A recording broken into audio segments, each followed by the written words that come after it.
दोस्तों, जीनत अमान अपने जमाने की उम्दा अभिनेत्रियों में से एक रही हैं।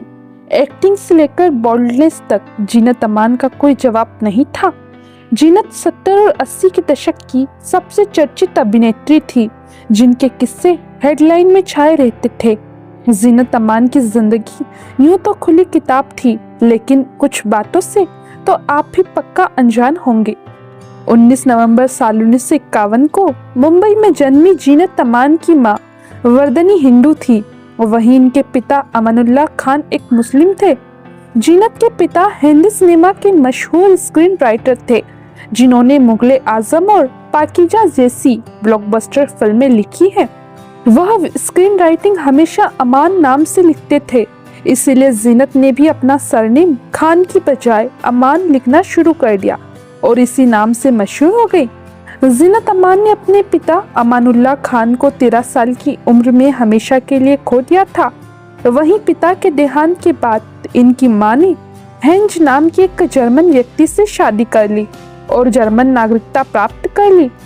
जीनत अभिनेता रजा मुराद की चचेरी बहन और अभिनेता मुराद की भतीजी है। जब ये छोटी थी तब इनके माता पिता का भी तलाक हो गया था। पंचगनी में स्कूलिंग करने के बाद जीनत आगे की पढ़ाई करने के लिए लॉस एंजलिस गई, लेकिन अपना ग्रेजुएशन पूरा नहीं कर पाई।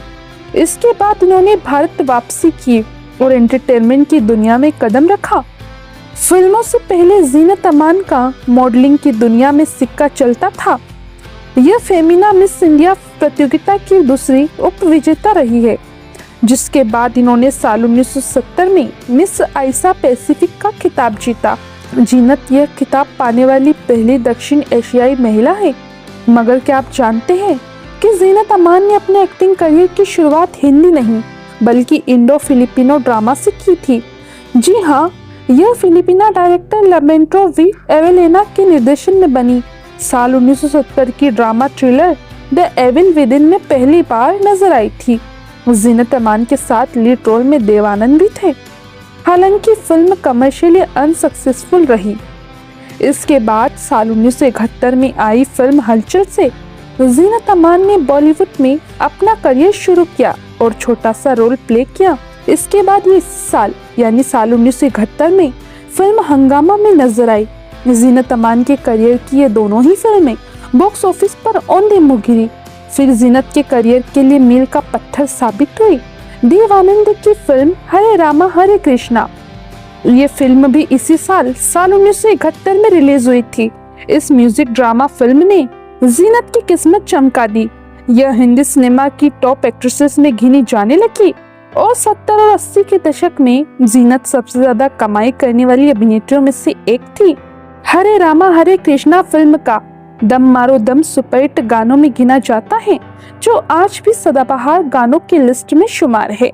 इस गाने के जरिए देवानंद और जीनत अमान ने बॉलीवुड में हिप्पी कल्चर की शुरुआत की थी। गाने को लेकर काफी विवाद भी हुआ था। गाने में गांजे का इस्तेमाल किए जाने पर खूब बवाल भी मचा था। इसे उस वक्त ऑल इंडिया रेडियो ने बैन भी कर दिया था। फिर इसके बाद जीनत अमान को अपनी ब्लॉकबस्टर फिल्म सत्यम शिवम सुंदरम कैसे मिली, इसकी कहानी भी बड़ी दिलचस्प है। जब राज कपूर फिल्म में लीड हीरोइन के लिए ऑडिशन कर रहे थे, तभी जले हुए चेहरा लेकर एक देहाती लड़की उनके ऑफिस में पहुंचती है। ये लड़की कोई और नहीं बल्कि जीनत अमान थी। जीनत के स्पिरिट को देख राज कपूर ने इन्हें तुरंत फाइनल कर दिया था। आपको मालूम हो कि फिल्म में जीनत ने इसी तरह का किरदार निभाया था। अपने करियर में जीनत अमान ने कई बड़े सितारों के साथ काम किया है। हालांकि इनके फेवरेट को स्टार धर्मेंद्र रहे हैं और हाल ही में जीनत अमान ने धर्मेंद्र के साथ थ्रोबैक फोटो शेयर करते हुए एक पुराना किस्सा याद किया। जीनत अमान ने फिल्म शालीमार जो साल 1978 में आई थी, उसमें धर्मेंद्र के साथ स्क्रीन शेयर किया था और सोशल मीडिया पर एक्ट्रेस ने इसी फिल्म से जुड़ा एक किस्सा बताते हुए 2 थ्रोबैक फोटो शेयर की है। इन तस्वीरों को शेयर करते हुए जीनत ने एक लंबा चौड़ा पोस्ट लिखकर शालीमार की यादों को ताजा किया है। जीनत ने कैप्शन में लिखा, कुछ पर्सनल ओपिनियन, 2 पुरानी तस्वीरें और एक किस्सा। मुझे कई अभिनेताओं के साथ को स्टार बनने का सौभाग्य मिला, जिनमें मेरे फेवरेट धर्म जी थे। वह बेहद हैंडसम थे। लेकिन इससे भी जरूरी बात यह है कि वह जमीन से जुड़े एक जेंटलमैन थे। वो कोई दिखावा नहीं करते थे, जिसकी वजह से मुझे सेट पर सबसे ज्यादा कंफर्टेबल महसूस होता था। जीनत अमान और धर्मेंद्र को शालीमार की हिंदी और इंग्लिश दोनों भाषाओं में शूटिंग करनी थी। जीनत की हिंदी कमजोर थी तो धर्मेंद्र की इंग्लिश, इसीलिए दोनों एक दूसरे के ट्यूटर भी बन गए थे। इस बारे में जीनत अमान ने कहा, धर्म जी के साथ मैंने कई फिल्मों में काम किया है, जिसमें से एक इंटरनेशनल फिल्म शालीमार भी है। अगर आपको याद हो तो मैंने पहले बताया था कि इस फिल्म को अंग्रेजी और हिंदी दोनों भाषाओं में शूट किया गया था। खैर धर्म जी को इंग्लिश में मदद चाहिए थी और मुझे हिंदी में, इसीलिए हर रोज शूट के बाद हम एक दूसरे के ट्यूटर्स बनकर घंटों लाइन पढ़ने में मदद करते थे। हालांकि ये तस्वीरें शालीमार की नहीं है। बता दें कि जीनत अमान और धर्मेंद्र ने एक साथ कई फिल्मों में काम किया है जो बड़े पर्दे पर हिट रही। उनमें से कुछ यादगार फिल्में धर्मवीर और यादों की बारात थे, जिन्हें आज भी फैंस याद रखते हैं। दोनों एक्टर्स की जोड़ी बड़े पर्दे पर शानदार थी। बता दें कि जीनत अमान का फिल्मी करियर भले ही हिट रहा, लेकिन इन्हें सच्चा प्यार नसीब नहीं हुआ। साल 1978 में जीनत अमान ने फिल्म अब्दुल्ला के निर्देशक और एक्टर संजय खान से शादी कर ली थी, जो पहले से ही जरीन कतरक के साथ शादीशुदा थे।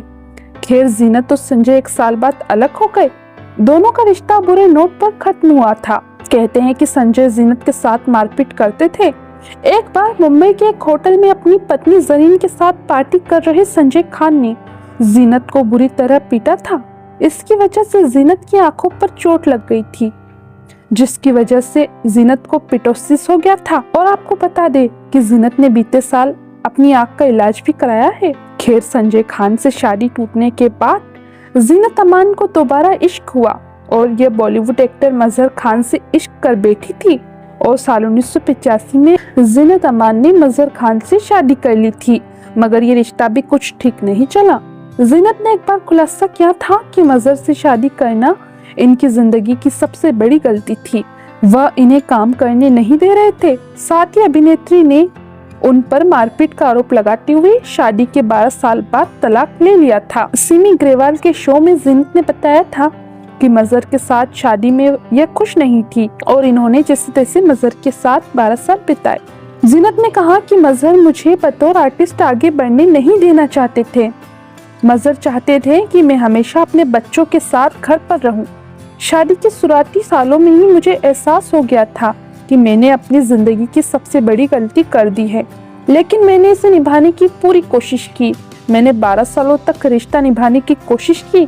आखिर में मुझे कोई रोशनी नहीं दिखी। उन 12 सालों में मुझे खुशी का एक पल भी नहीं मिला, फिर भी मैंने 12 साल तक उसे निभाया।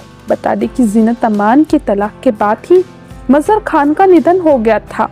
इस बात से नाराज उनके परिवार वालों ने मजहर के अंतिम संस्कार में जीनत को शामिल भी नहीं होने दिया था। बता दें कि मजहर खान और जीनत अमान के 2 बेटे हैं, जहान और अजान। अजान एक फिल्म निर्देशक है और जहान एक संगीतकार और अभिनेता है। जीनत अमान इन दिनों सोशल मीडिया पर काफी एक्टिव रहती है और अपने फैंस के साथ लगातार संवाद करती रहती है। जीनत अपनी यादों की एल्बम से पुरानी तस्वीरें शेयर करती रहती है और उनके साथ कुछ किस्से भी बताती है।